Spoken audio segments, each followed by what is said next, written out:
Assalamualaikum warahmatullahi wabarakatuh. Perkenalkan, nama saya Muhammad Latif Darmawan. Nomor induk mahasiswa 220 220 8031, Prodi Manajemen Pagi tahun 2020. Di sini saya akan menjelaskan tentang segmentasi global dan positioning untuk menyelesaikan tugas ujian tengah semester. Segmentasi internasional. Segmentasi pasar internasional adalah dasar dari tindakan pemasaran lainnya. Ini akan memerlukan upaya besar manajemen untuk mengarahkan strategi untuk setiap ceruk pasar, dan juga penyelidikan diperlukan, pelaksanaan dan pengendalian untuk mewujudkan segmentasi yang benar. Tujuan utama dari segmentasi ini adalah meningkatkan posisi perusahaan kami dan melayani lebih baik kebutuhan klien kami. Kami akan dapat juga untuk meningkatkan penjualan, meningkatkan pangsa pasar kami, serta meningkatkan citra kita. Alasan adanya segmentasi internasional.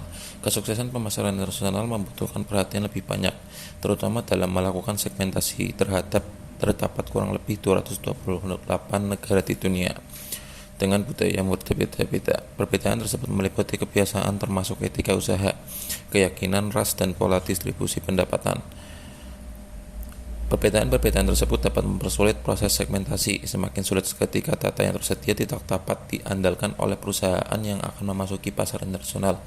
Inilah salah satu alasan mengapa perusahaan memperlakukan operasional dan keputusan lokalnya dipegang oleh orang setempat agar lebih memahami pasar. Pendekatan segmentasi pasar internasional. Segmentasi pasar dilakukan bertujuan untuk mengerucutkan peluang dari yang luas menuju pasar target dan strategi pemasaran tertentu. Banyak manajer pemasaran tidak mengetahui bagaimana mengawali dan apa saja tahap-tahapnya, sehingga dapat mengimplementasikan ide. 1. Memilih atau menentukan pasar produk yang luas. 2. Mengidentifikasi pelanggan potensial. Yang ketiga, membentuk pasar subhomogen. Yang keempat, mengidentifikasi dimensi penentu.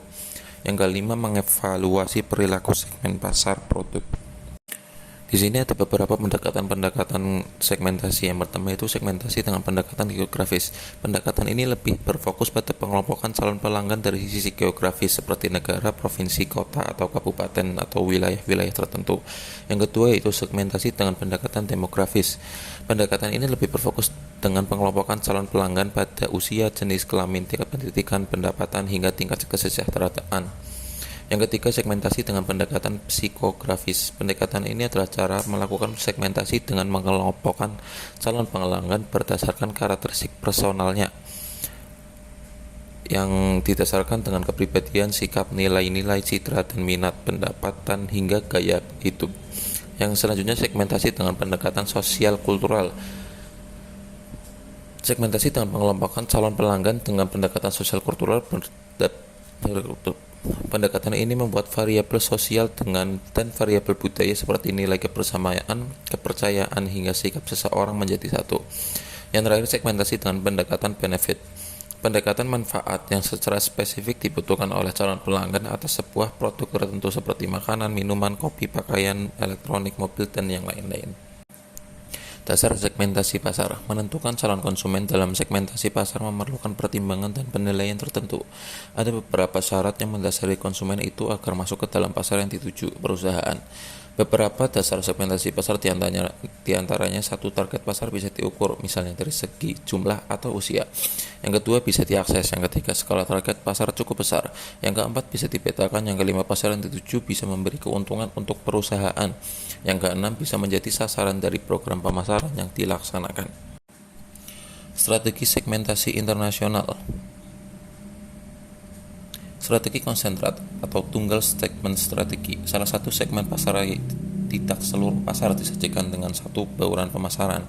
Sebuah pendekatan tunggal segmen sering adalah pilihan strategi untuk perusahaan kecil dengan sumber daya terbatas. Yang kedua, membedakan strategi. Campuran pemasaran yang berbeda yang ditawarkan kepada segmen yang berbeda. Produk itu sendiri mungkin atau tidak mungkin berbeda. Dalam banyak kasus, hanya pesan promosi atau saluran distribusi bervariasi. Yang ketiga, produk spesialisasi. Perusahaan ini mengkhususkan diri dalam produk tertentu dan penjahit untuk segmen pasar yang berbeda.